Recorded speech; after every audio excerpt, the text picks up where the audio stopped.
ఓ హర హర మహాదేవ. ఈరోజు నేను టమాటా పచ్చడి చేస్తున్నానండి. దాని గురించి టమాటాలు తీసుకుని శుభ్రంగా కడుక్కుని ముక్కల కింద కోసుకోవాలండి. ఇదిగో ఈ విధంగా కోసుకోవాలండి. ముక్కల కింద కోసుకుని దానికి పోపు తీసుకోవాలి. మెంతులు, మినపప్పు, జీలకర్ర, ఆవాలు, ఎండుమిరపకాయ, ఇంగువ పోపు తీసుకోవాలి.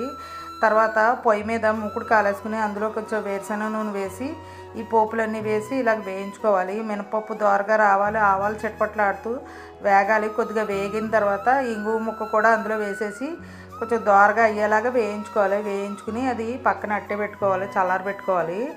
తర్వాత అదే మూకుట్లో నూనె వేసి ఈ పచ్చిమిరపకాయలు వేయించుకోవాలండి. పచ్చిమిరపకాయలు మధ్యలో విరగ్గొట్టుకుని వేసుకోవాలి.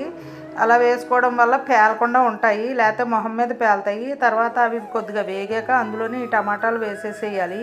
టమాటాలు కొంచెం వేసాక నాలుగు వైపులా కలుపుకుని తర్వాత అందులోనే ఉప్పు వేసి నాలుగు వైపులా కలుపుకోవాలండి. తర్వాత కొంచెం పసుపు కూడా వేయాలి. పసుపు వేసాక అందులోనే కొంచెం చింతపండు వేసి చింతపండు కూడా వేసి ఈ విధంగా నాలుగు వైపులా కలుపుకుని పైన మూత పెట్టుకోవాలి.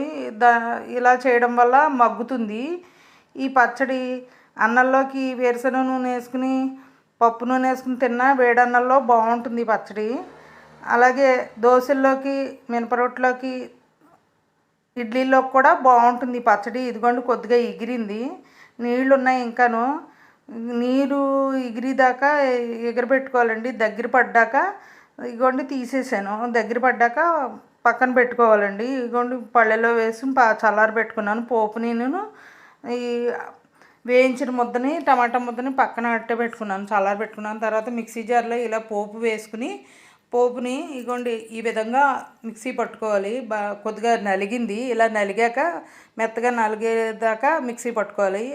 ఇది నలిగాక ఇందులోనే ఈ చల్లారి పెట్టుకునే టమాటా ముద్దని అందులో వేసేయాలి. వేసేసి తర్వాత అందులోనే కొంచెం కొత్తిమీర కూడా వేసాను. కొత్తిమీర వేస్తే సువాసనగా ఉంటుంది. కొత్తిమీర శుభ్రంగా కడుక్కుని కొత్తిమీర వేసాను. ఇదిగోండి ఇలా మిక్సీ పట్టుకోవాలి. ఇదిగోండి టమాటా పచ్చడి. ఈ విధంగా చేసుకుంటే చాలా బ్రహ్మాండంగా ఉంటుంది. ఇది అన్నంలోకి బాగుంటుంది, టిఫిన్లోకి కూడా బాగుంటుందండి.